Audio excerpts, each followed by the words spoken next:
Hello friends, welcome to smile talk paramedical channel. ಈ ವಿಡಿಯೋದಲ್ಲಿ Karwar DHO Karwar ಆರೋಗ್ಯ ಮತ್ತು ಕುಟುಂಬ ಕಲ್ಯಾಣಾಧಿಕಾರಿಗಳ ಕಾರ್ಯಾಲಯ ಮತ್ತು ಕಾರವಾರ ಜಿಲ್ಲಾ ಪಂಚಾಯತ್ ಇವರ ವತಿಯಿಂದ ಒಂದಷ್ಟು ಲ್ಯಾಬ್ ಟೆಕ್ನಿಷಿಯನ್, ಫಾರ್ಮಸಿಸ್ಟ್ ಮತ್ತು ನರ್ಸಿಂಗ್ ಹುದ್ದೆಗಳನ್ನು ಗುತ್ತಿಗೆ ಆಧಾರದ ಮೇಲೆ ಕಾಲ್ ಫಾರಮನ್ನು ಮಾಡಿದ್ದಾರೆ.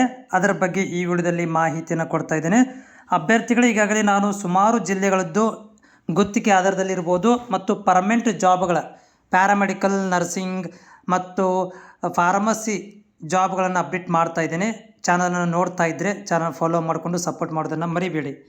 ಫ್ರೆಂಡ್ಸ್, ಈ ವಿಡಿಯೋದಲ್ಲಿ ನೋಡ್ತಾ ಇದ್ದೀರಿ ಜಿಲ್ಲಾ ಪಂಚಾಯತ್ ಉತ್ತರ ಕನ್ನಡ ಕಾರವಾರ ಮತ್ತು ಜಿಲ್ಲಾ ಆರೋಗ್ಯ ಮತ್ತು ಕುಟುಂಬ ಕಲ್ಯಾಣಾಧಿಕಾರಿಗಳ ಕಚೇರಿ ಕಾರವಾರ ಇವರ ವತಿಯಿಂದ ನೇಮಕಾತಿ ಅಧಿಸೂಚನೆಯನ್ನು ಹೊರಡಿಸಿದ್ದಾರೆ.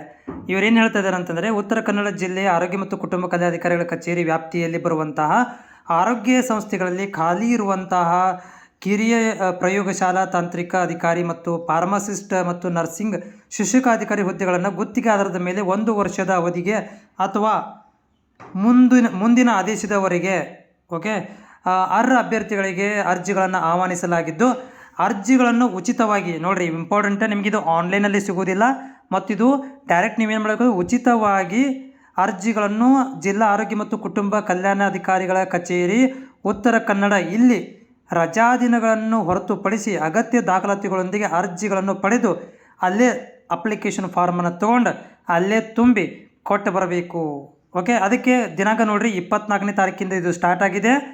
ಮುಂದಿನ ತಿಂಗಳ 5ನೇ ತಾರೀಕಿಗೆ ಕೊನೆ ದಿನಾಂಕ, 5/8/2026 ಇದು ಕೊನೆ ದಿನಾಂಕ. ನೀವೇನು ಮಾಡಬೇಕಂದ್ರೆ ಎಲ್ಲ ಡಾಕ್ಯುಮೆಂಟ್ ತೊಗೋಬೇಕು. ಆರೋಗ್ಯ ಮತ್ತು ಕುಟುಂಬ ಕಲ್ಯಾಣಾಧಿಕಾರಿಗಳ ಕಾರ್ಯಾಲಯ ಉತ್ತರ ಕನ್ನಡ ಜಿಲ್ಲೆಗೆ ಉತ್ತರ ಕನ್ನಡ ಹೋಗಬೇಕು. ಅಲ್ಲಿ ಹೋಗಿ ಏನು ಮಾಡಬೇಕಪ್ಪ ಅಂತಂದರೆ ಫಾರ್ಮನ್ನು ಫಿಲ್ ಮಾಡಿ ಅದಕ್ಕೆ ಡಾಕ್ಯುಮೆಂಟ್ ಅಟ್ಯಾಚ್ ಮಾಡಿ ಕೊಟ್ಟು ಬರಬೇಕಾಗತ್ತೆ. ಹುದ್ದೆಗಳು ನೋಡಿರಿ, ಫಾರ್ಮಸಿಸ್ಟ್ ಹುದ್ದೆಗಳು 23 ಹುದ್ದೆಗಳನ್ನು ಕೊಟ್ಟರೆ ಡಿ ಫಾರ್ಮಸಿ ಕಂಪ್ಲೀಟ್ ಆಗಿರಬೇಕು, ರಿಜಿಸ್ಟ್ರೇಷನ್ ಕೂಡ ಆಗಿರಬೇಕು. ಲ್ಯಾಬ್ ಟೆಕ್ನಿಷಿಯನ್ 27 ಹುದ್ದೆಗಳನ್ನು ಕೊಟ್ಟರೆ ಇಲ್ಲಿ ಲ್ಯಾಬ್ ಟೆಕ್ನಿಷಿಯನ್ ಕಂಪ್ಲೀಟ್ ಆಗಿರಬೇಕು. ಹೌದ್ರಿ. ಆಮೇಲೆ ಶಿಕ್ಷಕಾಧಿಕಾರಿಗಳು 11 ಹುದ್ದೆಗಳನ್ನು ಕೊಟ್ಟಿದ್ದಾರೆ. ಇದಕ್ಕೆ ನರ್ಸಿಂಗ್ ವಿದ್ಯಾರ್ಥಿ ಅಂದರೆ BS ನರ್ಸಿಂಗ್, JNM ನರ್ಸಿಂಗ್ ಎರಡರಲ್ಲಿ ಒಂದಾಗಿರಬೇಕು. ಆಮೇಲೆ ವೇತನ ನೋಡ್ರಿ, ಕಾರ್ಮಿಕರ ಇಲಾಖೆ ನಿಗದಿಪಡಿಸಿದ ವೇತನ ಅಂತ ಹೇಳಾಕುಂತಾರೆ. ಕಾರ್ಮಿಕರ ನಿಗದಿಪಡಿಸಿರೋ ವೇತನ ಪ್ರಕಾರ ಕೊಡ್ತೀವಿ ಅಂತೇಳಿ. ಈಗಾಗಲೇ ಏನಪ್ಪ ಅಂದರೆ ನೀವು ಬರಬೇಕಾದ್ರೆ ಅಗತ್ಯ ದಾಖಲಾತಿಗಳನ್ನು ತೊಗೊಂಡು ಬರಬೇಕಾಗತ್ತೆ. SSLC, PUC, ಆಧಾರ್ ಕಾರ್ಡು, ಜಾತಿ ಆದಾಯ ಪ್ರಮಾಣ ಪತ್ರ ಮತ್ತು ಹೆಚ್ಚಿನ ಎಲ್ಲ ಡಿಪ್ಲೊಮಾ ಮಾರ್ಕ್ಸ್ ಕಾರ್ಡ್ಗಳು ಇರ್ಬೋದು, ಪ್ರಮಾಣ ಪತ್ರಗಳು, ಪಾಸ್ಪೋರ್ಟ್ ಸೈಜ್ 2 ಫೋಟೋಗಳನ್ನು ತೊಗೋಬೇಕು. ಆಮೇಲೆ ಇದು ಹೆಂಗಿರುತ್ತೆ ಸೆಲೆಕ್ಷನ್ ಅಂತಂದರೆ ಮೆರಿಟ್ ಕಮ್ ರೋಸ್ಟರ್, ಅಂದರೆ ಕಾಸ್ಟ್ ಮತ್ತು ನಿಮ್ಮ ಪರ್ಸೆಂಟೇಜ್ ಆಧಾರದ ಮೇಲೆ ಇದು ಭರ್ತಿಗಳನ್ನು ಮಾಡ್ಕೊತಾರೆ.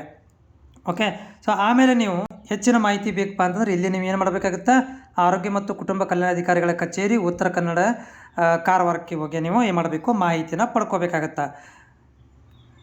ನಿಮಗೇನಾದರೂ ಈ ಒಂದು PDF ಏನಾದರೂ ಬೇಕಪ್ಪ ಅಂತಂದರೆ ನೀವು ನಮಗೆ ಸ್ಮೈಲ್ ಟಾಕ್ ಪ್ಯಾರಾಮೆಡಿಕಲ್ ಇನ್ಸ್ಟಾಗ್ರಾಮಿಗೆ ಬಂದು ಪರ್ಸನಲ್ ಆಗಿ ಮೆಸೇಜ್ ಹಾಕಿದರೆ ಕ್ಲಿಯರಾಗಿ ಹೇಳಬೇಕು, ಕಾರವಾರ ಜಿಲ್ಲೆಯದ್ದು PDF ಕಳಿಸಿ ಅಂತ ಹೇಳಿದರೆ ನಿಮ್ಗಳಿಗೆ ನಾನು ಶೇರ್ ಮಾಡ್ತೇನೆ.